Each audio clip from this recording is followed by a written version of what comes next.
PPH അഥവാ postpartum haemorrhage. ഡെലിവറിക്ക് ശേഷമുണ്ടാകുന്ന അമിതമായ രക്തസ്രാവമാണ് പോസ്റ്റ്പാർട്ടം ഹെമറേജ്.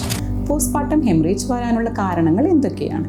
ഏറ്റവും കൂടുതലായി നമ്മൾ കാണുന്നത് അറ്റോണിക് PPH, അതായത് ഡെലിവറിക്ക് ശേഷം യൂട്രസ് ശരിയായ രീതിയിൽ ചുരുങ്ങാത്ത ഒരവസ്ഥയാണ് അറ്റോണിക് PPH. ചില സാഹചര്യങ്ങളിൽ ട്രോമാറ്റിക് PPH, അതായത് ഡെലിവറിക്ക് ശേഷമുള്ള മുറിവുകളിൽ നിന്നുള്ള അമിതമായ ബ്ലീഡിംഗ് ചിലപ്പോൾ PPH ആയിട്ട് പ്രസൻറ്റ് ചെയ്തേക്കാം.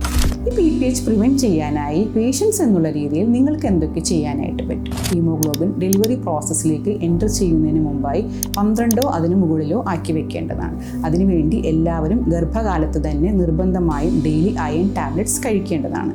പ്രഗ്നൻസിയിൽ BP കൂടുതലുള്ള പേഷ്യൻസ് ആണെങ്കിൽ അവരുടെ ഡോക്ടറെ കണ്ട് BP നോർമലാക്കി വെക്കേണ്ടതാണ്. ചില സന്ദർഭങ്ങളിൽ മറുപിള്ള താഴെയുള്ള അവസ്ഥ, പ്ലസൻറ്റ പ്രീവിയ പോലെയുള്ള അവസ്ഥയാണെങ്കിൽ ഒരു എമർജൻസി സിസേറിയനിലോട്ട് പോവാതെ പ്ലാൻഡ് സിസേറിയൻ ഡെലിവറി ആക്കാൻ നോക്കേണ്ടതാണ്. എല്ലാവരും ഹോസ്പിറ്റലിൽ തന്നെ ഡെലിവറി ആവുക. ഡെലിവറി സമയത്ത് ഇങ്ങനെ ഒരു കോംപ്ലിക്കേഷൻ വന്നു കഴിഞ്ഞാൽ ഒബ്സ്റ്റട്രീഷ്യൻ എന്നുള്ള രീതിയിൽ ഞങ്ങൾക്ക് പലപ്പോഴും ഗർഭപാത്രം ചുരുങ്ങാനുള്ള മറ്റു പല മാർഗ്ഗങ്ങളും മറ്റു പല മരുന്നുകളിലേക്കും മറ്റു പല പ്രൊസീജിയേഴ്സിലും പോകേണ്ടതായിട്ട് വരും.